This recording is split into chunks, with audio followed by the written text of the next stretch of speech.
नमस्कार, स्वागत है आप सभी का। आप देख रहे हैं समाचार, मैं हूं अजय। शुरुआत करते हैं हेडलाइंस।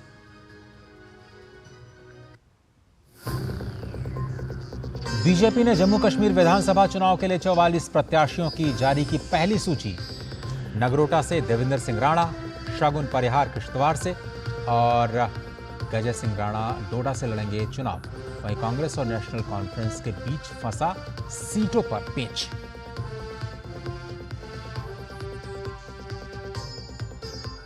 सिंगापुर में वाणिज्य और उद्योग मंत्री पीयूष गोयल ने सिंगापुर की कंपनियों के सीईओ के भारत में निवेश बढ़ाने पर की चर्चा। दूसरे राउंड का भारत सिंगापुर मंत्रिस्तरीय गोलमेज सम्मेलन आज।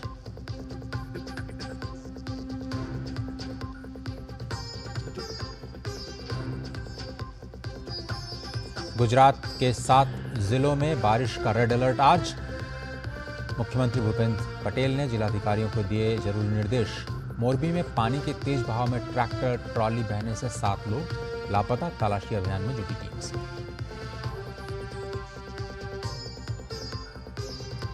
श्री कृष्ण जन्माष्टमी पर देश भर में मची धूम। कान्हा की भक्ति में सरोबार हुआ मथुरा वृंदावन। रात 12 बजे जन्म लेंगे लड्डू गोपाल। मुख्यमंत्री योगी आदित्यनाथ ने श्री कृष्ण जन्मभूमि मंदिर में की पूजा अर्चना।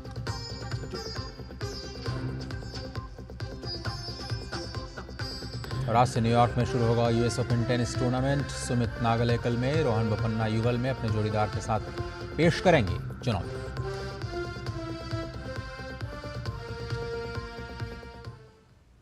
एक बार फिर से आप सभी का स्वागत। बुलेटिन में सबसे पहले बात आगामी जम्मू कश्मीर और हरियाणा विधानसभा चुनाव से जुड़ी।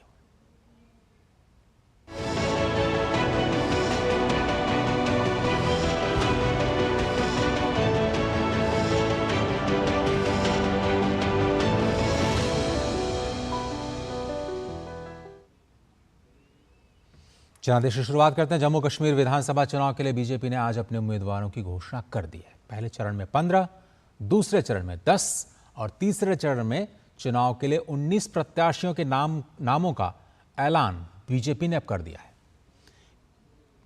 कल देर रात ही प्रधानमंत्री मोदी की अगुवाई में बीजेपी मुख्यालय में केंद्रीय चुनाव समिति की बैठक हुई थी, जिसमें प्रत्याशियों के नाम पर अंतिम मोहर लगाई गई और आज नामों का ऐलान भी किया गया।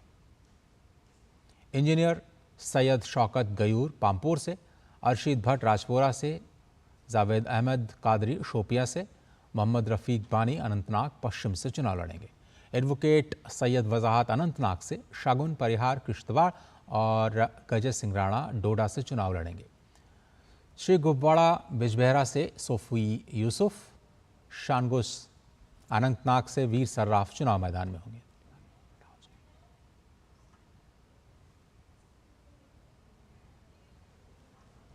और इस बीच नेशनल कॉन्फ्रेंस के अध्यक्ष उमर अब्दुल्ला ने आरोप लगाया है कि पीडीपी ने उनके घोषणा पत्र की नकल की है।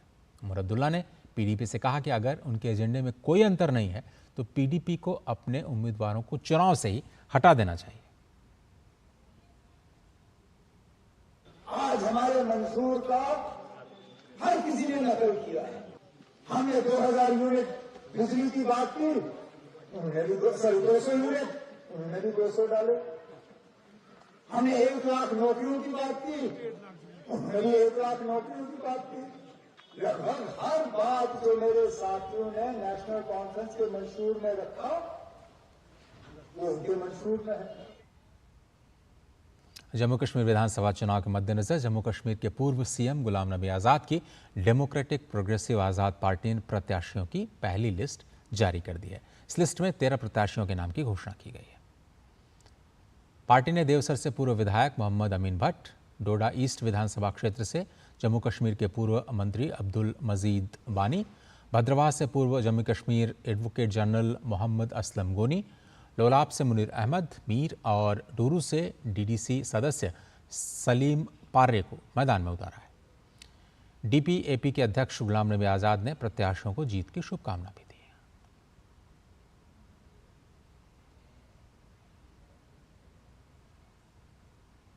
जम्मू कश्मीर विधानसभा चुनाव के लिए आम आदमी पार्टी ने भी अपने उम्मीदवारों की पहली लिस्ट जारी की। 7 सीटों पर कैंडिडेट्स का ऐलान किया गया है। पुलवामा से फयाज अहमद सोफी और राजपुरा से मुद्दासिर हासन आम आदमी पार्टी के टिकट पर चुनाव लड़ेंगे। इसके अलावा आम आदमी पार्टी ने देवसार से शेख फिदा हुसैन, डोरू से मोहसिन शफकत मीर, डोडा से महराज दिन मलिक, डोडा वेस्ट से यासिर शाफी मट्टो और बनिहाल से मुद्दासिर अजमत मीर को प्रत्याशी बनाया गया।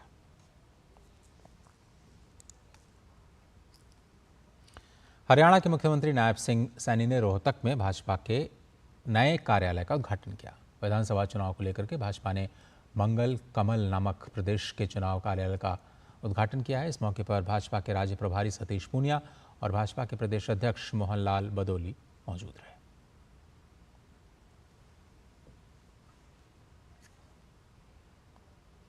मायावती ने कल मंगलवार को लखनऊ में पार्टी का राष्ट्रीय अधिवेशन बुलाया है। उससे पहले वो समाजवादी पार्टी और कांग्रेस पर लगातार हमलावर हैं।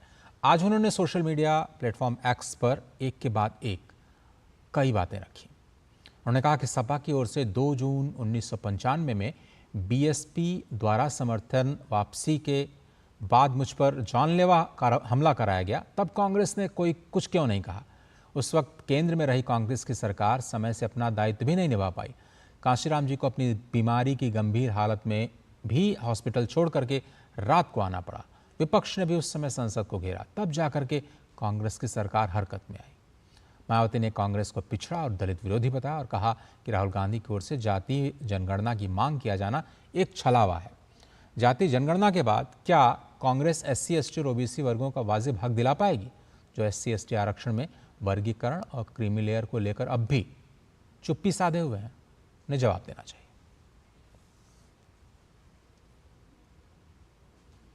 आज सिंगापुर में होने वाले गोलमेज सम्मेलन के पहले केंद्रीय मंत्री पीयूष गोयल ने सिंगापुर की विभिन्न कंपनियों के CEOs के साथ मुलाकात कर भारत में निवेश की संभावनाओं पर चर्चा की है। केंद्रीय मंत्री पीयूष गोयल ने ट्वीट करके इस मुलाकात की जानकारी दी। इसके साथ ही उन्होंने ST टेलीमीडिया के अध्यक्ष और CEO स्टीफन मिलर के साथ भी मुलाकात की। मुलाकात के दौरान उन्होंने भारत में डेटा सेंटर का विस्तार करने, AI को बढ़ावा देने के साथ साथ हरित प्रौद्योगिकी की प्रगति सहित कई मुद्दों पर सार्थक चर्चा की।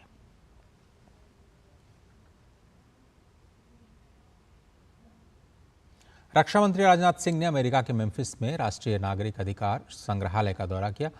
यह संग्रहालय 17वीं शताब्दी से लेकर के अभी तक अमेरिका में नागरिक अधिकार आंदोलन के इतिहास का पता लगाने का कार्य करता है। 1968 में मार्टिन लूथर किंग जूनियर की हत्या स्थल के पास इस संग्रहालय को बनाया गया था। साथ ही इसमें महात्मा गांधी की एक प्रतिमा भी है। उन्होंने अमेरिका में भारतीय समुदाय के साथ बातचीत भी की। राजनाथ सिंह ने समुदाय के सदस्यों की उपलब्धियों और समाज, विज्ञान और अर्थव्यवस्था में उनके योगदान की सराहना की। साथ ही उन्हें भारत और अमेरिका के बीच घनिष्ठ संबंधों और सद्भावना को बढ़ावा देने वाला एक जीवित पुल बताया। इसी के साथ ही राजनाथ सिंह की अमेरिका यात्रा अब संपन्न हो गई है। नांदेड़ से कांग्रेस सांसद वसंत चव्हाण का लंबी बीमारी के चलते हैदराबाद में निधन हो गया। उनका अंतिम संस्कार नांदेड़ में किया जाएगा।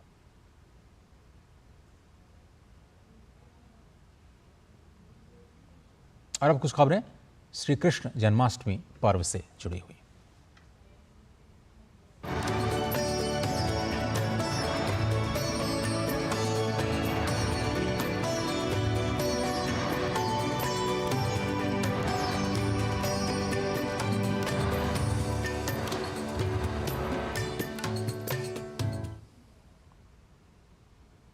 आज श्री कृष्ण जन्माष्टमी का पावन पर्व है। घर घर लड्डू गोपाल जन्म लेंगे। उससे पहले मंदिरों में सुबह से ही विशेष आरतियां हो रही हैं। सबसे पहले आपको दिखाते हैं मथुरा की मनमोहन तस्वीरें, जहां आज सुबह श्री कृष्ण जन्मभूमि मंदिर के पट खोले गए और आरती की गई।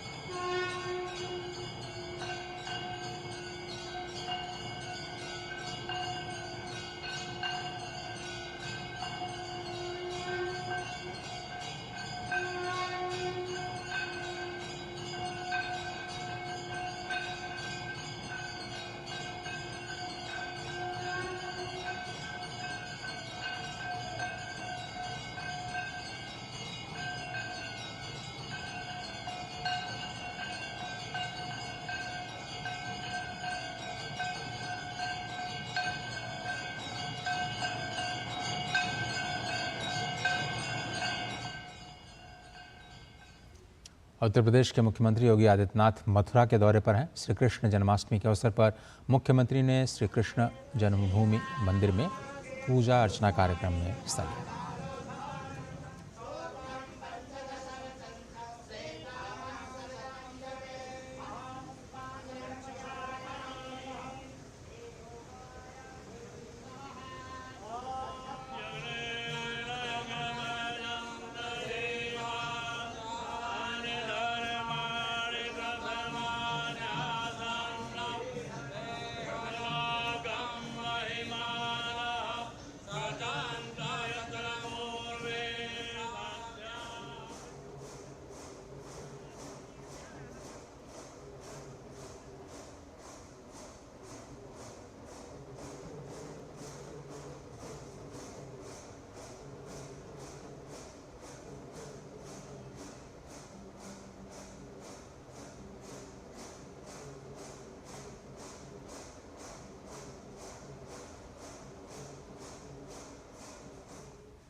इससे पहले योगी आदित्यनाथ ने दीनदयाल उपाध्याय पशु चिकित्सा विज्ञान विश्वविद्यालय और गौ अनुसंधान संस्थान में एक पेड़ मां के नाम इस अभियान के तहत पौधारोपण किया।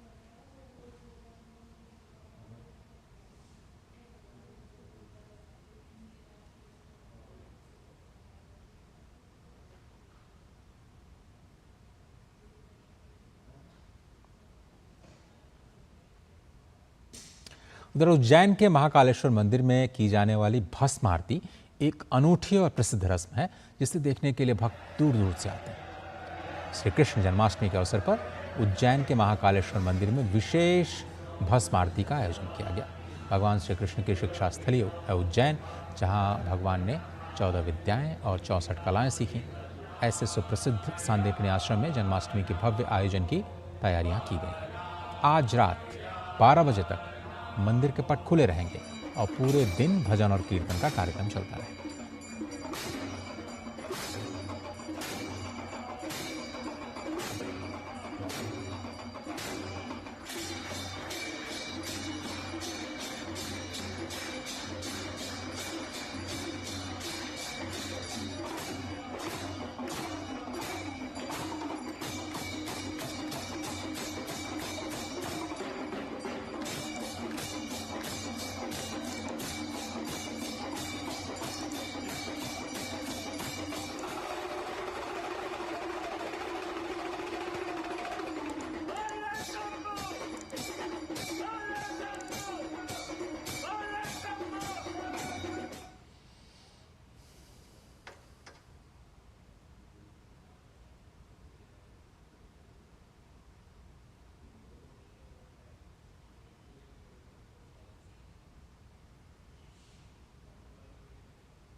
और आज श्री कृष्ण जन्माष्टमी के पावन पर्व पर सर्वार्थ सिद्धि योग बन रहा है।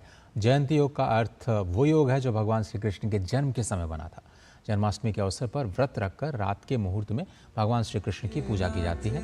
धार्मिक कथाओं के मुताबिक भगवान श्री कृष्ण का जन्म रोहिणी नक्षत्र में हुआ था, इसलिए जन्माष्टमी पर रोहिणी नक्षत्र का बहुत ही विशेष महत्व है। पंचांग के अनुसार कृष्ण जन्मोत्सव का पर्व हर वर्ष भाद्रपद के माह के कृष्ण पक्ष की अष्टमी तिथि को मनाया जाता है। देश भर से ये तस्वीरें हम आपके लिए लेकर के आ रहे हैं,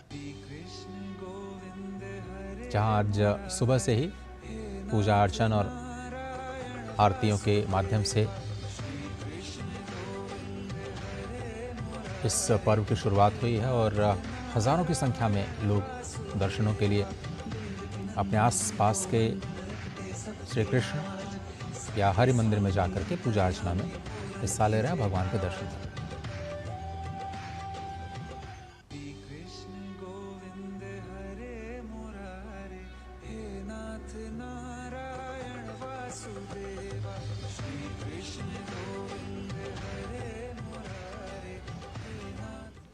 देश भर के इस्कॉन मंदिरों में आज अलग ही छटा है। बांसुरी वाले की भक्ति में सराबोर भक्त तल्लीन है। अहमदाबाद स्थित इस्कॉन मंदिर भी कन्हैया के रंग में रंगा नजर आया।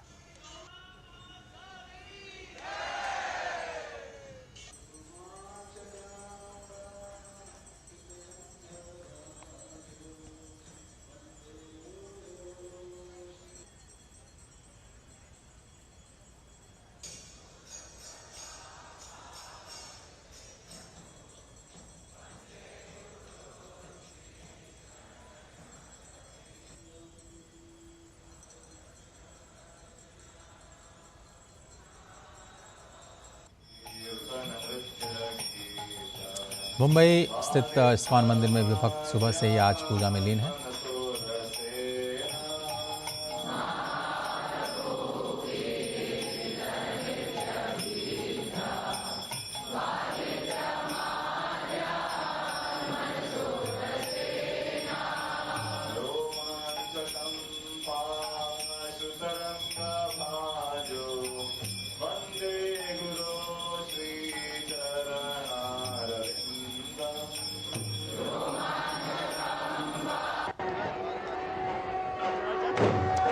द्वारका इस्कॉन मंदिर में श्री बांके बिहारी की विधिवत पूजा अर्चना की गई। ये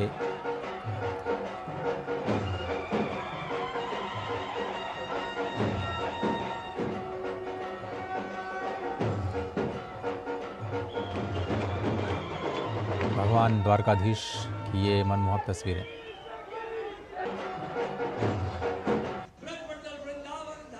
और दिल्ली के ईस्ट ऑफ कैलाश के इस्कॉन मंदिर में बड़ी संख्या में श्रद्धालु एकत्रित हुए और कन्हैया के दर्शन किए।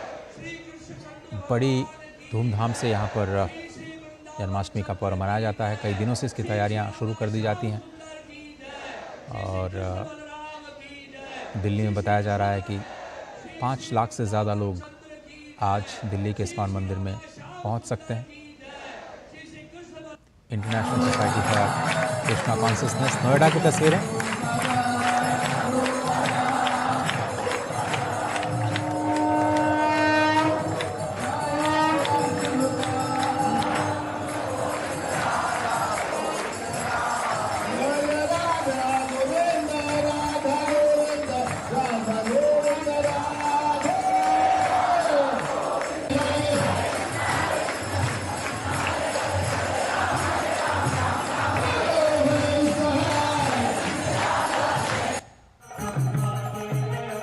और इस्कॉन द्वारा आयोजित कृष्ण जन्माष्टमी उत्सव कार्यक्रम में हिस्सा लेने के लिए मनाली से मॉल रोड पर बड़ी संख्या में लोग एकत्रित हुए हैं।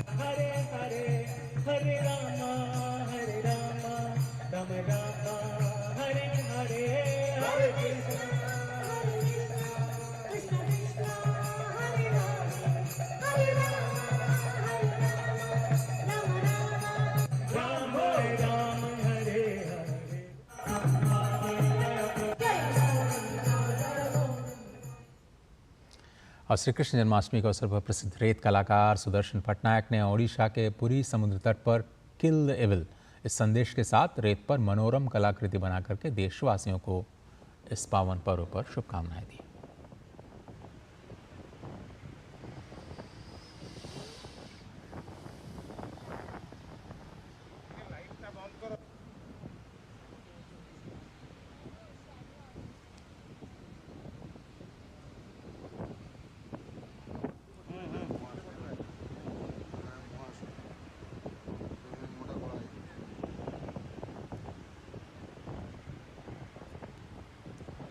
झारखंड के हजारीबाग में सड़क दुर्घटना में 5 मजदूरों की दुखद मौत हो गई है। चरही थाना क्षेत्र के चरही घाटी में कल मजदूरों के साथ टेंट का सामान लेकर के आ रहे ट्रक्स के पलटने से 5 मजदूरों की घटनास्थल पर दर्दनाक मौत हो गई। पटना चरही घाटी के यूपी मोड़ के पास घटी है। सड़क दुर्घटना में लगभग आधा दर्जन मजदूर घायल हुए हैं और घायलों को हजारीबाग के शेख भिखारी मेडिकल कॉलेज अस्पताल में भर्ती कराया गया। दुर्घटना के बाद नेशनल हाईवे पर जाम की स्थिति बन गई थी। ट्रक में टेंट हाउस का फ्लैक्स और दूसरे अन्य सामान सड़क पर बिखर जाने से जाम की स्थिति बनी। ये मजदूर मुख्यमंत्री हेमंत सोरेन के मैया सम्मान योजना कार्यक्रम से टेंट का सामान लेकर के वापस लौट रहे थे।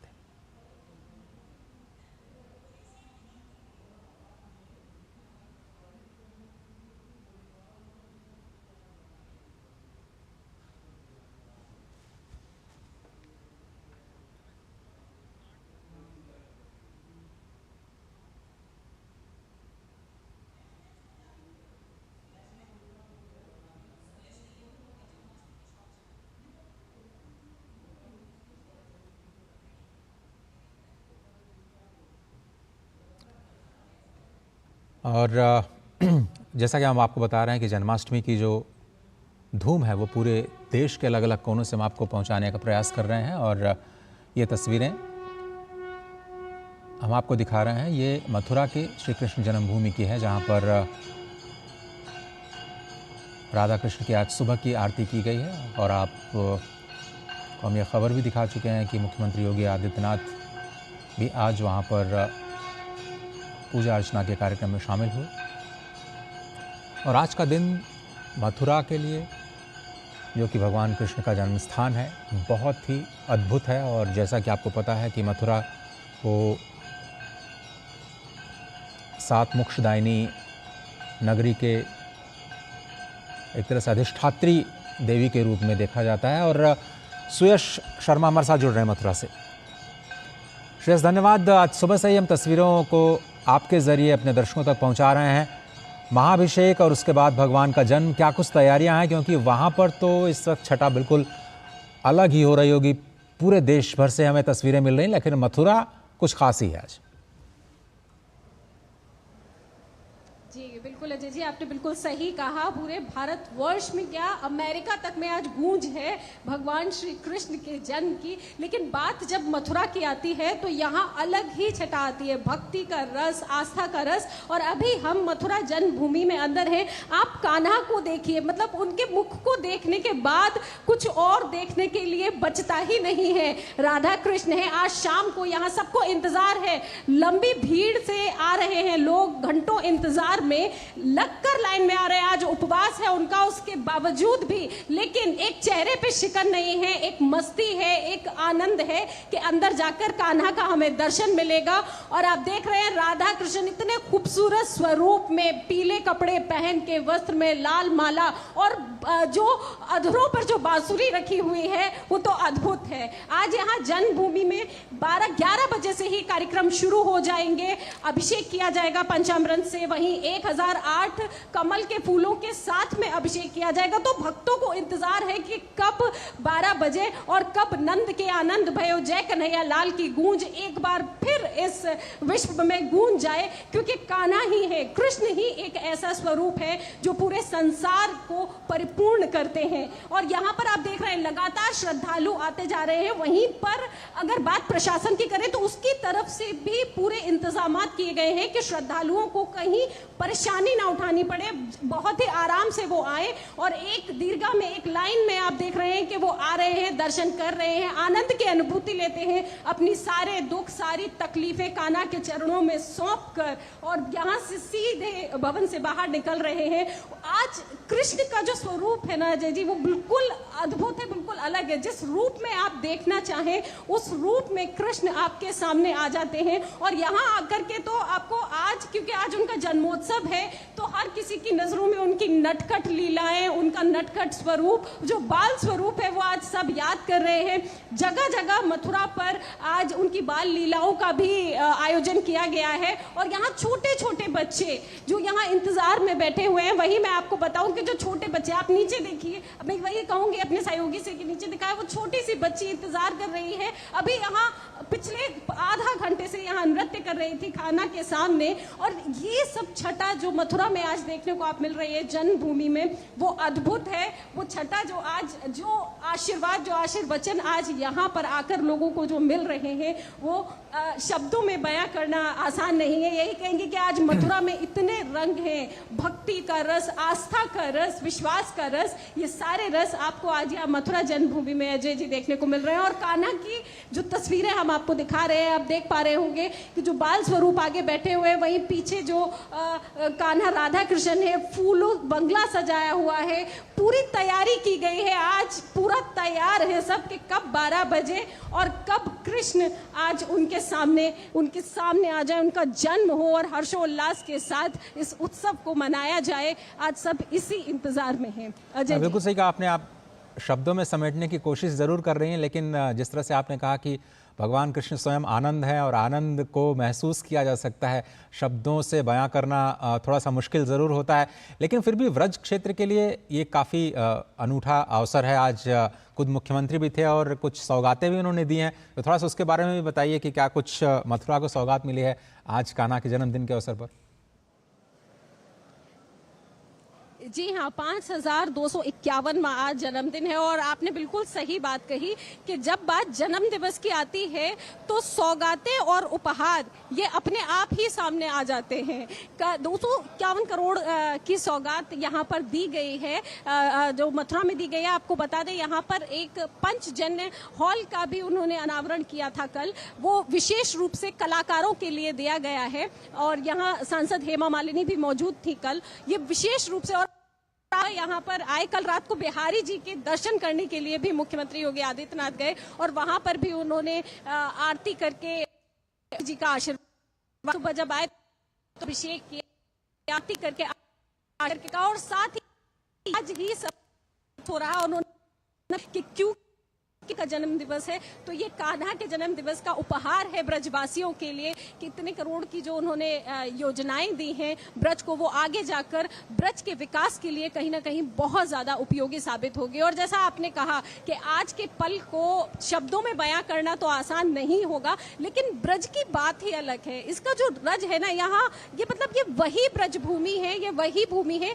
जहाँ सूरदास ने अंधे होकर भी कृष्ण का ऐसा वर्णन कर दिया कि जिससे शायद संसार में कोई बयान नहीं कर पाया। और बात अगर मीरा की कहें तो बाबरी होकर यहाँ नाचती थी और कहती थी कि मैं तो नाचूंगी तो सिर्फ गिरधर गोपाल के ही आगे। और यहीं रहीम ने भी, इतने सारे लोगों ने इतना वर्णन किया है कृष्ण का और 16,000 कलाओं से अगर मैं कहूँ माफ कीजिएगा तो सुसज्जित है कान्हा। और अलग अलग रूप में, जिस स्वरूप में आप चाहें ब्रज में आकर कान्हा को याद करना, चाहे सखा हो, चाहे लल्ला हो, चाहे आपके प्रियतम हो, पति हो, जिस रूप में आप कान्हा को ब्रज में चाहते हैं कान्हा आपके लिए उस रूप में आकर प्रकट हो जाते हैं। और ब्रजवासियों के लिए तो आज ये लल्ला ही है जो हमेशा से रहे हैं। और आज लल्ला के जन्म दिवस की ब्रज में इतनी तैयारियां की गई हैं, मंदिरों में ही नहीं कहें तो घरों में भी पूरी तैयारियां हो गई हैं। पाग बन गया है, प्रसाद बन गया है, पंजीरी बन गई है और इंतजार है तो सिर्फ कान्हा के जन्म दिवस का कि कब कान्हा इस धरती पर जन्म लेंगे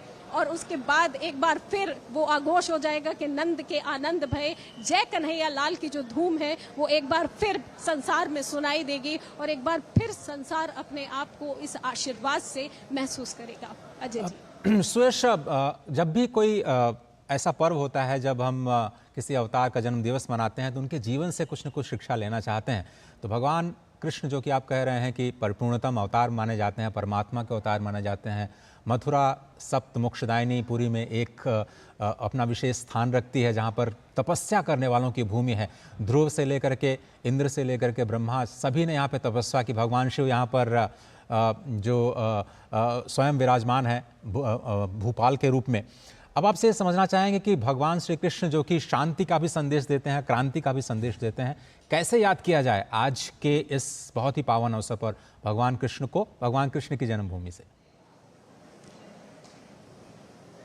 जी बिल्कुल, आपने सही कहा। भगवान कृष्ण है जो शांति और विक्रांति दोनों का ही रूप सामने आपके रख देते हैं। लेकिन बात आज हम जन्मोत्सव की कर रहे हैं, तो जब बात जन्मोत्सव की हो तो सिर्फ और सिर्फ कृष्ण के लल्ला स्वरूप की, वो नटखट माखन चुराना सखाओं के साथ, क्योंकि कृष्ण एक वो अवतार है जैसा आपने कहा जो हर जिस स्वरूप में आप देखें उस स्वरूप को पूर्ण करते हैं। अगर बात सखा की कहें तो कृष्ण जैसा सखा कोई दूसरा नहीं हुआ, जो सुदामा जैसे दोस्त के लिए भी, द्वारिकाधीश होकर के भी सुदामा के लिए नंगे पैर अपने भवन से दौड़े चले आए ये सुनते हुए कि मेरे सखा मेरे दरवाजे पर हैं, मेरे दोस्त आ रहे हैं। तो अगर आपको दोस्ती निभानी सीखनी है तो वो आप कृष्ण से सीखिए। अगर आपको पति चाहिए तो रुक्मणी जैसा, कि रुक्मणी के ऐसे पति जो इतनी हजार रानियां होने के बावजूद भी जब उनका तुला अभिषेक हुआ तो रुक्मणी की एक अंगूठी प्रेम स्वरूप तुलसी के साथ जब उन्होंने रखी तो वो तुला दान जो है वो कृष्ण का भार कम हो गया उस एक तुलसी और एक अंगूठी से। तो कृष्ण वो स्वरूप है जिन्हें आप जिस रूप में याद करें वो आपके सामने, और हर लीला उनका बिल्कुल सही कहा। बहुत धन्यवाद। आप आनंद लीजिए और हम लगातार आज रात्रि के 12 बजे तक आपसे बार बार आते रहेंगे और वहाँ से जो तस्वीरें हैं दर्शकों तक पहुँचाते रहेंगे। फिलहाल शुक्रिया आपका। बड़ी खबर आ रही पाकिस्तान से। पाकिस्तान के बलूचिस्तान इलाके से बड़ी खबर आ रही है और वहाँ पर बताया जा रहा है कि पाकिस्तान में सरेआम 23 निहत्थे लोगों की हत्या कर दी है। हमलावरों ने लोगों को गोलियों से भून दिया है और ट्रक से लोगों को नीचे उतार करके ये जघन्य कृत्य किया गया है। पाकिस्तान से ये खबर आ रही है। संवाददाता अमृतपाल हमारे साथ इस वक्त जुड़ रहे हैं। जी, क्या खबर है? ये बहुत ही डराने वाली खबर आ रही है बलूचिस्तान से, जहां पर लोगों को बस और ट्रकों से उतार करके मौत के घाट उतारा गया। जी बिल्कुल, आपने कि आज सुबह अर्ली आवर्स में जो नेशनल हाईवे कनेक्ट करता है उनका बालूचिस्तान से पंजाब का, उस पर जो ट्रक्स फ्लाई कर रहे थे और बसेस फ्लाई कर रही थी, उनको रोका गया। लोगों की एथनिसिटी चेक की गई और 23 लोगों को मौत के घाट उतार दिया गया। उनको गोलियों से भून दिया गया। 5 लोग जख्मी भी हुए हैं जो इस वक्त अस्पताल में हैं। एसेंशली वहाँ पर हालांकि किसने रिस्पॉन्सिबिलिटी नहीं क्लेम की है, पर जो बालूच लिबरेशन आर्मी है वो ऑपरेट करती है, वो जो टेररिस्ट ऑर्गेनाइजेशन है वो ऑपरेट करती है। ये वहाँ पर एक एथनिसिटी को लेके पंजाबियों के खिलाफ काफ़ी बालोचियों में रोष है। उनको लगता है कि एक तरह की पंजाबी कॉलोनाइजेशन है, तो उसके चलते ये एथनिसिटी के आधार पर लोगों को मारा गया है। जी अजय, ये जो कहा जा रहा है कि लोगों से उनकी पहचान पूछी गई और उसके बाद इस कार्रवाई को अंजाम दिया गया, इसके पीछे की वजह क्या हो सकती है और क्या मरने वालों की संख्या बढ़ भी सकती है? अभी कुछ ऐसी खबरें आ रही हैं। जी, जो अभी तक की खबर है कि 23 लोगों को मार दिया गया है, 5 लोग घायल हैं या जख्मी हैं और वो अस्पताल में हैं। उनकी स्थिति भी नाजुक है और हो सकता है कि संख्या बढ़ जाए। हुआ ये, अब आपने पूछा कि इसके पीछे की वजह क्या है। देखिए, बालूचिस्तान में एक रोष काफी देर से रहा है। जिस तरह से जिसके रूट्स जाते हैं, जिस तरह की बालूचिस्तान की इंटीग्रेशन हुई पाकिस्तान में 1947 में, तो एक धड़ा बालूचियों को ये समझता है कि उन पर कब्जा किया गया है और नाजायज तौर से उनको पाकिस्तान में जोड़ा गया है और उनको अपने एक इंडिपेंडेंट बालूच मुल्क की आकांक्षा है या वैसी वो ड्रीम्स लेते हैं। पंजाबियों के खिलाफ गुस्सा ये है कि हालांकि पंजाब का कोई डायरेक्ट रिलेशन नहीं है, पर उनको ये लगता है कि पाकिस्तानी फौज जो कि काफी हद तक पंजाबी डोमिनेटेड है और यहाँ पर जिस एरिया में मूसा खेल के एरिया में ये हुआ है, वहाँ पे जैसे मैंने कहा कि बलूच लिबरेशन आर्मी एक तंजीम है, एक दहशतगर्द तंजीम है जो ऑपरेट करती है। हालांकि उन्होंने डायरेक्टली रिस्पॉन्सिबिलिटी नहीं ली है अजय, पर ये माना जा रहा है कि वही लोग इसके खिलाफ होंगे। तो एक तरह का पाकिस्तानी स्टेट के खिलाफ, पाकिस्तान की आर्मी के खिलाफ जो रोष है वो दिखा है। हालांकि ये जो मासूम लोग हैं उनको मार दिया गया है क्योंकि मिलिट्री इंस्टॉलेशंस पर अटैक अब इंक्रीजिंगली डिफिकल्ट होता जा रहा है। हुए हैं अटैक पहले पास्ट में, पर ये इसको इस वजह से जोड़ के देखा जा रहा है। जी अजय, कुछ ये भी खबरें हैं वहाँ के स्थानीय जो न्यूज़पेपर्स हैं उनके हवाले से कि जो पंजाब प्रोविंस के लोग हैं वो ज़्यादा लोग हैं जो इसमें मारे गए, जैसा कि आप भी बता रहे हैं। कुछ गाड़ियों को भी आग लगा दी गई है। क्या वहाँ पर प्रशासन पहुँच पाया है अभी तक? क्या राहत बचाव कार्य जो है इस मामले में, उसकी कुछ खबर है आपके पास? जी अजय, प्रशासन वहां पहुंच गया है और बॉडीज को वहां से हटा दिया गया है और बॉडीज को हॉस्पिटल, मूसा खेल के हॉस्पिटल में भेज दिया गया है। सरफराज बुख्ती जो कि चीफ मिनिस्टर हैं बालूचिस्तान के, उन्होंने कंडोलेंसेस ऑफर की हैं फैमिलीज को और लोकल एडमिनिस्ट्रेशन को, डिस्ट्रिक्ट एडमिनिस्ट्रेशन को कहा है कि आप सख्ती से इस पे पता करें कि कौन इसके पीछे है और कार्रवाई करें। जो जख्मी हैं उनको भी अस्पताल में शिफ्ट कर दिया गया है। उनका डिस्ट्रिक्ट हेडक्वार्टर्स में इलाज चल रहा है रारा सराय में, और ये जो हाईवे है इसको कॉर्डन ऑफ कर दिया गया है फिलहाल के लिए कि ऐसी और टारगेटेड किलिंग्स ना हों, और ये अभी तक की खबर है। जी, बहुत धन्यवाद अमृतपाल सिंह इस तमाम जानकारी के लिए, अपडेट को हम तक पहुंचाने के लिए। फिलहाल आपका शुक्रिया। और बड़ी खबर लद्दाख से भी आ रही है। लद्दाख से बड़ी खबर यह है कि अब लद्दाख में 5 नए ज़िले बनाए जाएंगे। ये केंद्रीय गृह मंत्रालय का बड़ा फैसला हुआ है। लद्दाख में फिलहाल केवल 2 ही ज़िले हैं, जंस्कार, द्रास, साम, नुब्रा, चांगथांग। ये ज़िले जो हैं वो बनाए जाने का फैसला लिया गया। नीरज सिंह हमारे संवाददाता जुड़ रहे हैं इस बड़ी खबर पर। नीरज, कितनी बड़ी खबर है लद्दाख के लिए इन ज़िलों का निर्माण करना और उसके जरिए विकास की योजनाओं को आगे बढ़ाना?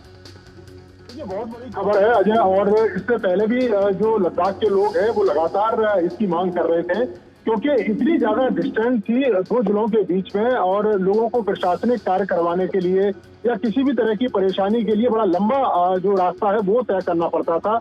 और इसके अलावा आप अगर देखें तो एडमिनिस्ट्रेशन और जो आम जनता है उसके बीच में जो दूरी थी वो काफी थी। यही कारण है कि लोग लंबे समय से इसकी मांग कर रहे थे कि लद्दाख को कई सारे जिले में बांट दिया जाए, ताकि जो प्रशासनिक जो सुविधा है वो लोगों को मिल सके, लोगों को तमाम सरकारी योजनाओं का लाभ मिल सके, लोग जा सके अपने तमाम अधिकारियों के पास, पुलिस प्रशासन के पास आसानी से अपनी शिकायत दर्ज करा सके, अपने लिए सुविधाएं ले सके। यही कारण है कि ये एक बहुत बड़ी खबर है लद्दाख के लिए, और गृह मंत्रालय ने फैसला लिया है कि 5 जो जिले हैं वो लद्दाख में बनाएंगे। और आप देखें कि इसका जो फायदा है वो सीधे सीधे आम लोगों को होगा लद्दाख के लिहाज से। अजय, ये बहुत बड़ी खबर है। अमित शाह गृह मंत्री जी ने इस पर ट्वीट भी किया है नीरज, लेकिन ये प्रभावी कब से होगा, ये कुछ खबर मिल पा रही है या अभी ये डेवलपिंग स्टोरी है? देखिए, ये जल्दी ही प्रभावी होगा, क्योंकि कई सारी फॉर्मेलिटीज अजय पूरी करनी पड़ती हैं और जिलों को बनाते समय। और अभी गृह मंत्रालय ने ये ट्वीट करके जानकारी दी है कि लद्दाख को 5 जिलों में बांटा जाएगा, और जल्दी ही इसके लिए अधिसूचना जारी कर दी जाएगी, क्योंकि तमाम फॉर्मेलिटी पूरी करनी होती है, जिला मुख्यालय बनाना होता है, तमाम सरकारी जो कार्य हैं वो करने होते हैं। लेकिन हम कह सकते हैं कि बहुत जल्दी ही लोगों को इसका लाभ मिलना शुरू हो जाएगा, और गृह मंत्रालय की कोशिश भी यही है कि जल्द से जल्द इस काम को अंजाम दे दिया जाए। और एक बार गृह मंत्री जी ने जो ट्वीट किया है एक्स पर जो लिखा है उस पर भी हम आपको बता देते हैं। उन्होंने कहा है कि in pursuit of prime minister Shri Narendra Modi ji's vision to build a developed and prosperous Ladakh, the MHA has decided to create 5 new districts in the Union Territory. The new districts, namely Janskar, Dras, Sham, Nubra and Changthang, will take the benefits meant for the people to their doorsteps by bolstering governance in every nook and cranny. The Modi government is committed to creating abundant opportunities for the people of Ladakh, unquote. तो ये एक बड़ा फैसला आज लिया गया गृह मंत्रालय की तरफ से, और जल्द ही इसकी अधिसूचना जारी की जाएगी। 5 नए ज़िले बनाए जाएंगे, अभी केवल 2 ही ज़िले हैं, और इससे ये जो गवर्नेंस है उसमें ज़्यादा आसानी होगी, क्योंकि पर्वतीय इलाकों में सेवाओं को पहुंचा पाना, जिस तरह से हमारे संवाददाता बता रहे हैं कि डिस्ट्रिक्ट हेडक्वार्टर तक जाना काफ़ी मुश्किल का सामना करना पड़ता है। जो आने जाने का जो खर्च होता है वो एक तरह से नागरिकों के लिए ही बोझ पड़ता है। ऐसे में तो डिस्ट्रिक्ट हेडक्वार्टर्स बनाए जाएंगे, और इसकी तैयारियां जो हैं वो शुरू कर दी गई हैं। नए डिस्ट्रिक्ट्स के नाम लगातार हम फ्लैश कर रहे हैं। कारगिल और लेह के अलावा 5 ज़िले होंगे इस यूनियन टेरिटरी में, और कई सालों पुरानी मांग अब पूरी होगी। एक छोटा सा ब्रेक लेते हैं। ब्रेक के उस पार कई और भी अहम खबरें हैं जिन पर हम आपको ले चलेंगे। फिलहाल समाचार में एक छोटा सा ब्रेक लेते हैं।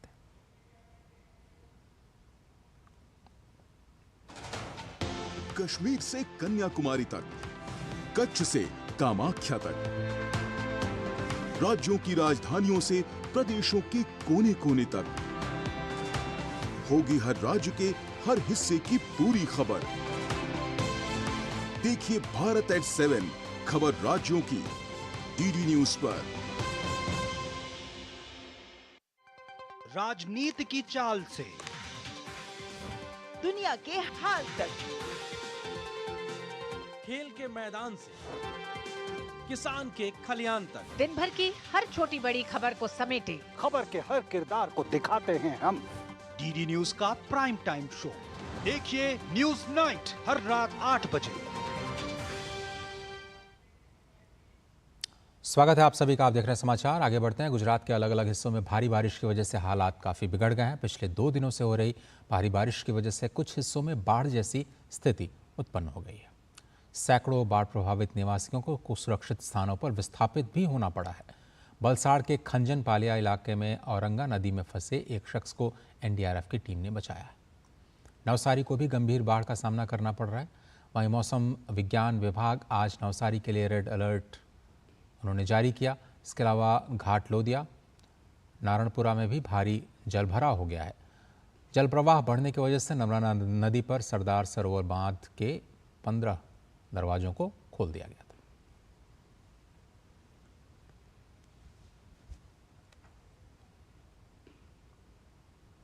और गुजरात में हो रही भारी बारिश की वजह से मोरबी ज़िले के धवाना गांव के पास एक ट्रैक्टर से जुड़ी ट्रॉली पलट गई, जिसमें 17 लोगों के फंसने की खबर आई। वहीं फंसे हुए 17 लोगों के लिए 10 लोगों को बचाया गया। बाकी लोगों को बचाने के लिए खोज और अभियान लगातार जारी है। मौके पर जिला प्रशासन की टीम और एनडीआरएफ और एसडीआरएफ की टीम्स मौजूद हैं। इसमें अभी भी 7 लोग लापता बताए जा रहे हैं। फंसे हुए 17 लोगों में से 10 को बचाया जा चुका है। सुरेंद्रनगर डिस्ट्रिक्ट में आज ज़्यादा बारिश होने के कारण जो कॉजवे है उसमें से ज़्यादा पानी निकल रहा था। वहाँ से एक ट्रैक्टर निकल रहा था और वो कॉजवे पर ट्रैक्टर की जो अटैच ट्रॉली थी वो पानी के फोर्स के कारण उल्टी हो जाने की वजह से वहाँ जो 15 से 17 लोग जो उसमें सफ़र कर रहे थे तो वो पानी में डूब गए थे। अभी तक हमने 10 लोगों की जान उसमें से बचा ली है और हम कोशिश करते हैं कि किसी को भी कुछ भी प्रॉब्लम ना हो। उधर त्रिपुरा में भी बाढ़ की स्थिति में रविवार को सुधार हुआ और कई स्थानों पर पानी का स्तर थोड़ा सा घटने लगा है। हालांकि 1,17,000 से ज़्यादा लोग अभी अलग अलग ज़िलों में 525 राहत शिविरों में शरण लिए हुए हैं। बाढ़ में अब तक 31 लोगों की जानें गई हैं और राज्य में 19 अगस्त से लगातार तेज बारिश और विनाशकारी बाढ़ की स्थिति बनी हुई है। करीब 17 लाख से ज़्यादा लोग प्रभावित हुए हैं। राज्य में 2066 जगहों पर भूस्खलन भी हुआ है। राष्ट्रीय राजमार्ग 8 समेत कई महत्वपूर्ण राजमार्ग क्षतिग्रस्त बताए जा रहे हैं। आपदा प्रबंधन अधिकारियों ने बताया कि त्रिपुरा में कुमटी समेत ज़्यादातर नदियां खतरे के निशान से नीचे बह रही हैं। आपदा प्रबंधन अधिकारियों ने बताया कि भारी बारिश की वजह से 15,000 करोड़ रुपए के नुकसान का शुरुआती आकलन किया गया है।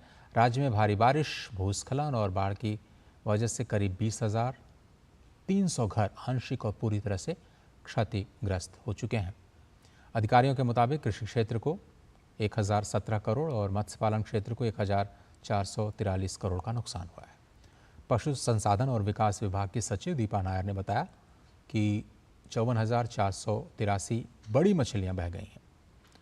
राष्ट्रीय और राज्य आपदा प्रतिक्रिया बल की 5 टीमें और नागरिक सुरक्षा और आपदा मित्र के 500 स्वयंसेवक राहत और बचाव अभियान में लगे हुए हैं।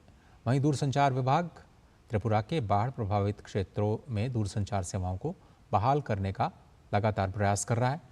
दूरसंचार विभाग और दूरसंचार सेवा प्रदाताओं के बीच समन्वय से 94% से ज़्यादा दूरसंचार सेवाएं बहाल हो पाई हैं। दूरसंचार विभाग ने त्रिपुरा में 22 अगस्त से 27 अगस्त तक इंट्रा सर्किल रोमिंग लागू किया है। एयरटेल और जियो ने भी प्रभावित क्षेत्रों के लिए सभी ग्राहकों के लिए अपने प्रीपेड प्लान्स की वैधता 4 दिनों के लिए बढ़ा दी है।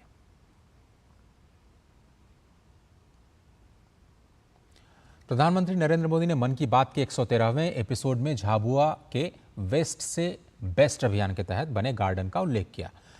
वेस्ट मटेरियल का उपयोग करके 3R की तर्ज पर गार्डन बनाया गया है। इस मौके पर पीएम नरेंद्र मोदी ने कलेक्टर द्वारा सीएमओ और उनकी स्वच्छता की टीम सुपर 8 को बधाई दी। उन्होंने कहा कि मध्य प्रदेश के झाबुआ में हमारे भाई बहनों ने वेस्ट टू वेल्थ का संदेश सच्चाई में बदल कर दिखाया है। इस टीम ने झाबुआ के एक पार्क में कचरे से अद्भुत आर्ट वर्क तैयार किया है। वेस्ट मैनेजमेंट आज के समय की ज़रूरत है और इसे रचनात्मकता के साथ करना प्रशंसनीय है। साथ ही इस उपलब्धि के लिए नगर पालिका परिषद झाबुआ की समस्त टीम को प्रधानमंत्री नरेंद्र मोदी ने अपनी शुभकामनाएं भी दी। जी द्वारा हमारे नगर पालिका झाबुआ के सैनिटेशन वर्कर्स द्वारा जो एक इनिशिएटिव लिया गया है उसे मेंशन किया गया और जो हमारे लिए एक बहुत बड़ी उपलब्धि है और गर्व की बात है कि पश्चिमी मध्य प्रदेश के इस आदिवासी अंचल के छोटे से ज़िले को आज राष्ट्रीय स्तर पर पहचान मिली है। ये जो गार्डन डेवलप किया गया है ये एक उदाहरण है इस चीज़ का भी कि जो आइडिया है और क्रिएटिविटी है वो किसी स्तर से आ सकती है। हमारे सुपर 8 जो सैनिटेशन वर्कर्स की जो टीम है और हमारे नगर पालिका के CMO हैं, उन्होंने आज वो कर दिखाया जो बड़ी बड़ी नगर पालिकाएँ नहीं कर सकी हैं। प्रधानमंत्री माननीय नरेंद्र मोदी जी ने जो झाबुआ नगर पालिका के हमारी सफाई कर्मचारी टीम है ना, उनके द्वारा जो ये प्लास्टिक की बोतलों से और टायर है जो मतलब वेस्ट था मटेरियल, उनसे कुछ कलाकृतियाँ तैयार की, उनकी तारीफ़ की, सुन के बहुत अच्छा लगा। हमारे कर्मचारियों ने अपने काम के अतिरिक्त समय निकाल के इसको बनाया और झाबुआ शहर के नागरिक प्रतिदिन यहाँ आते भी हैं। हमारी टीम 4-5 महीने से लगी थी। मैंने इनको 8 लोगों की टीम इकट्ठी करी और इनसे मीटिंग ली कि हमको इस मिशन को पूरा करना है, वेस्ट से बेस्ट। और ये जो भी ये बोतलें निकलती, ये चीज़ें सड़ती गलती नहीं, वैज्ञानिक तौर पे भी इन पे कोई असर बारिश का होता ना धूप का असर होता ना ठंड का, कोई भी नहीं। इन चीज़ों से अगर बनाएंगे तो कुछ ना कुछ अपने को लाभ। और खुद SBM स्वच्छ भारत मिशन के अंतर्गत मोदी जी भी इन चीज़ों के लिए लगे हुए हैं। सर, मन की बात में जो हमारे श्री नरेंद्र मोदी जी ने जो हमारे लिए बात कही वो हमारे लिए बहुत गर्व की बात है। शायद से हमने कभी ये सोचा नहीं था कि ये पल हमारे लिए आएगा। और आज हम इतनी खुशी मना रहे कि हम खुशी के मारे कुछ शब्द बोल भी नहीं पा रहे हैं। और श्री नरेंद्र मोदी जी को बहुत बहुत हम पूरे कर्मचारी नगर पालिका के सब धन्यवाद देना चाहते हैं। हमने कभी सोचा नहीं था कि इतने ऊंचे स्तर तक हम पहुंच जाएंगे। सिर्फ हमने तो शुरुआत करी थी, व्यस्त चीज़ों से बनाना आइटम बस शुरुआत करी थी हमारे सर के मार्गदर्शन में। बस होते होते चलता गया और बनता गया। केंद्र सरकार के यूनिफाइड पेंशन स्कीम यानी UPS लागू होने के फैसले पर बीकानेर के निवासियों ने खुशी जाहिर की है। सभी ने कहा कि सरकार की ये पहल सराहनीय है। कर्मचारियों के बीच एक आशा तो जगी है और इसको एक प्लेटफॉर्म के रूप में हम लेते हैं और आगे इस पर और भी सरकार से वार्ता कर जो भी कर्मचारी हित और राष्ट्र हित में अच्छा कदम होगा उसका हम समर्थन करते हैं और उस चीज़ को कर्मचारियों के बीच और ले जाने का प्रयास करेंगे। प्रधानमंत्री जी का विशेष महत्व रहा है और उनका विशेष प्रभाव रहा है कि कर्मचारी हित में और देश हित में जो कार्य हो उसको करना उनका एक विशेष शैली रही है। तो हम उनके इस विचार से और इस फैसले से हम समर्थन करते हैं। UPS का जो लागू किया गया है वो कर्मचारियों और देश हित दोनों को ध्यान में रखते हुए बीच में समन्वय स्थापित करने की कोशिश की गई है। सबसे बड़ी विशेषता इस पेंशन स्कीम की ये है कि कर्मचारियों को सेवानिवृत्ति के पश्चात एक निश्चित राशि देने की बात कही गई है। भारतीय नौसेना का जहाज INS मुंबई आज 3 दिनों की यात्रा पर कोलंबो पहुंच रहा है। INS मुंबई श्रीलंका के बंदरगाह पर पहली बार आ रहा है। 2024 में भारतीय नौसेना की श्रीलंका में 8वीं यात्रा है। यात्रा के दौरान INS मुंबई श्रीलंकाई वायुसेना को आवश्यक स्पेयर पार्ट्स पहुंचाने के साथ साथ संयुक्त गतिविधियों का आयोजन भी करेगा। इसके अतिरिक्त जहाज के कमांडिंग ऑफिसर पश्चिमी नौसेना क्षेत्र के commander rear admiral WDCU Kumarasinghe से भी मिलेंगे। जहाज 29 अगस्त को श्रीलंका से रवाना होगा। एक ऐसी शख्सियत जिन्होंने अपना पूरा जीवन गरीब, असहाय और बीमार लोगों को उनकी सेवा में समर्पित कर दिया, दुनिया के लिए एक शांति दूत की तरह थी। हम बात कर रहे हैं ममता, करुणा, दया और सेवा भाव की प्रतिमूर्ति मदर टेरेसा की। आज उनकी जयंती है। देखिए उनके जीवन और सेवा भाव पर प्रकाश डालती हमारी यह खास रिपोर्ट।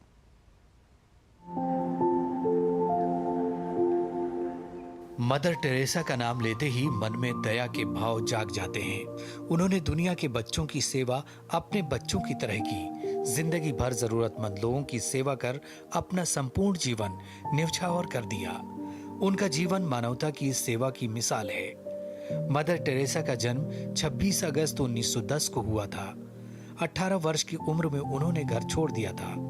गरीबों की सेवा करने के लिए उन्होंने 24 मई 1937 को नन बनने की प्रतिज्ञा ली और उन्हें मदर की उपाधि दी गई। इसके बाद वो पूरी दुनिया में मदर टेरेसा के नाम से विख्यात हो गईं। 1947 में भारत पाक बंटवारे के दौरान उन्होंने कई लोगों की मदद की। बंटवारे में परिवार से बिछड़ गए बच्चों को पनाह दी। उन्होंने बच्चों को एक जगह इकट्ठा करके सभी के लिए प्रबंध किया। बाद में उन्होंने 6 महीने की बेसिक मेडिकल ट्रेनिंग ली ताकि ज़रूरतमंदों को समय पर उपचार मिल सके। 1948 के दौरान उन्होंने भारत के स्लम क्षेत्रों में रहकर खतरनाक बीमारियों से जूझ रहे लोगों की सेवा की। स्लम क्षेत्र में गंदगी के बीच रहना आसान नहीं था, लेकिन वहीं रहकर उन्होंने लोगों की सेवा की। 1979 में मदर टेरेसा को नोबेल शांति पुरस्कार से सम्मानित किया गया। पुरस्कार के रूप में उन्हें $1,92,000 की धनराशि मिली, जिसे उन्होंने गरीबों की सेवा में लगा दिया। 7 अक्टूबर 1950 को मदर टेरेसा ने मिशनरीज ऑफ चैरिटी की स्थापना की और चैरिटी को स्थापित करने का मुख्य उद्देश्य था निर्वस्त्र, भूखे, बेघर, विकलांग सहित अन्य बेसहारा लोगों का सहारा बनना।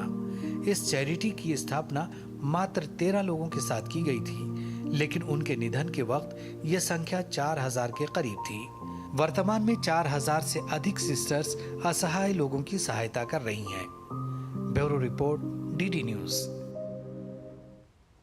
और सेंसेक्स और निफ्टी आज बढ़त के साथ कारोबार करते हुए दिखाई दे रहे हैं। भारतीय शेयर बाजार में ये उछाल अमेरिकी फेडरल रिजर्व के चेयरमैन जेरोम पॉवेल की भाषण के बाद देखने को मिला है। S&P सेंसेक्स 527 अंक की बढ़त के साथ 81,614 के स्तर पर कारोबार करता दिखाई दिया, जबकि निफ्टी 24,975 के स्तर पर आ गया। भारतीय बेंचमार्क सूचकांक S&P सेंसेक्स और निफ्टी ने आज मजबूती के साथ कारोबार की शुरुआत की। अमेरिकी फेडरल रिजर्व के चेयरमैन जेरोम पॉवेल के भाषण से संकेत मिला है कि अमेरिका में अब ब्याज दरों में कटौती का सिलसिला जल्द शुरू हो सकता है।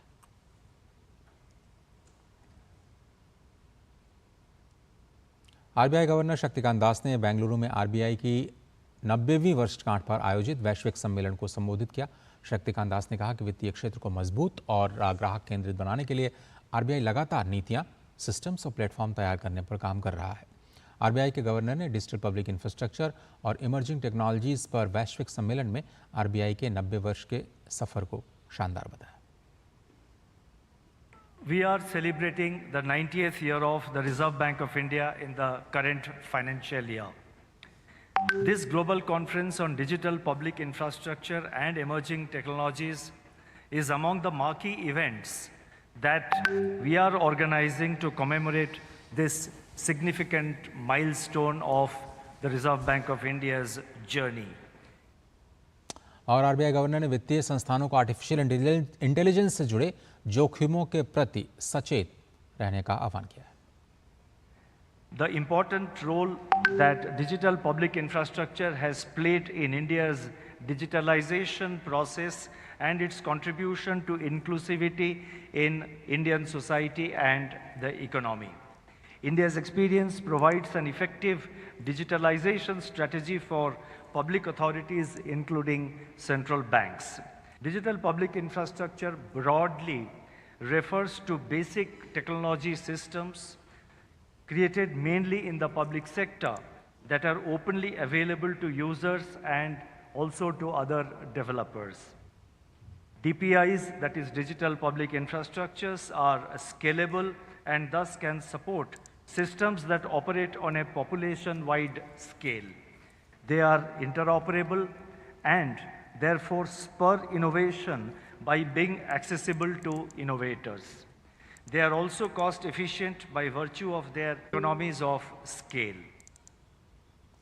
भारत का कपड़ा उद्योग का निर्यात वित्त वर्ष 2025-26 में बढ़कर के $65 अरब के आंकड़े को छू सकता है। इन्वेस्ट इंडिया ने यह अनुमान जताया है। रिपोर्ट में कहा गया कि देश में घरेलू और निर्यात बाजार के लिए कपड़ा उद्योग का उत्पादन 10% की चक्रवृद्धि वार्षिक वृद्धि दर के साथ 2030 तक $350 अरब के आंकड़े को छू सकता है। यह अनुमान 2022 में भारतीय कपड़ा उद्योग के बाजार के आकार 165 अरब डॉलर के आधार पर जारी किया गया, जिसमें 125 अरब डॉलर का डोमेस्टिक मार्केट है और 40 अरब डॉलर का एक्सपोर्ट्स। इन्वेस्ट इंडिया ने कहा कि पीएम मोदी का fibre to fashion vision Bharat के कपड़ा उद्योग को वैश्विक मार्केट में एक शक्ति बनने में मदद कर रहा है, साथ ही स्थानीय प्लेयर्स के लिए क्षमता और प्रौद्योगिकी लाने में भी मदद कर रहा है। हमास ने गाजा संघर्ष विराम प्रस्ताव में नई शर्तों को खारिज कर दिया है, जिसे अमेरिकी नेतृत्व वाले मध्यस्थों ने कतर में 2 दिनों की वार्ता के दौरान प्रस्तुत किया था। हालांकि हमास इस वार्ता में शामिल नहीं हुआ। हमास केवल उस समझौते के लिए तैयार है जिस पर वो 2 जुलाई को सहमत हुआ था। कथित तौर पर हमास प्रतिनिधिमंडल नए सिरे से वार्ता के लिए मध्यस्थतों के साथ बैठक के बाद रविवार शाम को काहिरा से चला गया। इस घटनाक्रम ने 10 महीने पुराने युद्ध को खत्म करने के अमेरिका समर्थित प्रयास में सफलता की संभावना पर और ज़्यादा संदेह पैदा कर दिया है। हमास ने मांग की कि इजराइल बाइडेन के भाषण और सुरक्षा परिषद के प्रस्ताव में कही गई बातों के आधार पर 2 जुलाई को जो सहमति बनी थी उससे बधा रहे। वैसे अगले सप्ताह के अंत में काहिरा में फिर से वार्ता शुरू होनी।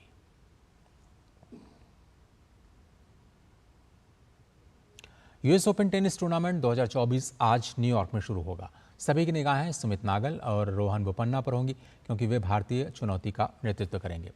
सुमित नागल 2019 के बाद एक साल में सभी 4 ग्रैंड स्लैम टूर्नामेंट के एकल स्पर्धा में प्रतिस्पर्धा करने वाले पहले भारतीय पुरुष बनने के लिए तैयार हैं। टेनिस रैंकिंग में 72वें स्थान पर मौजूद नागल इस साल फ्रेंच ओपन में विंबलडन चैंपियनशिप के पहले दौर से बाहर होने से पहले ऑस्ट्रेलियन ओपन के दूसरे दौर में पहुंचे थे। 2 बार के grand slam champion Rohan Bopanna और उनके ऑस्ट्रेलियाई साथी मैथ्यू एब्डेन को पुरुष युगल में स्पेन के मार्सेल ग्रेनुलर्स और अर्जेंटीना के होरासियो जेबालोस के बाद दूसरी वरीयता दी गई है। पुरुष एकल यूएस ओपन के गत चैंपियन नोवाक जोकोविच, फ्रेंच ओपन और विंबलडन विजेता स्पेन के कार्लोस अल्कराज के साथ फ्लैशिंग मीडोज में एक्शन में होंगे। वर्ल्ड नंबर 1 इटली के जानिक सिनर भी प्रतिस्पर्धा कर रहे हैं।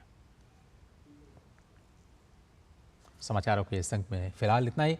पूरी टीम को दीजिए इजाजत। नमस्कार।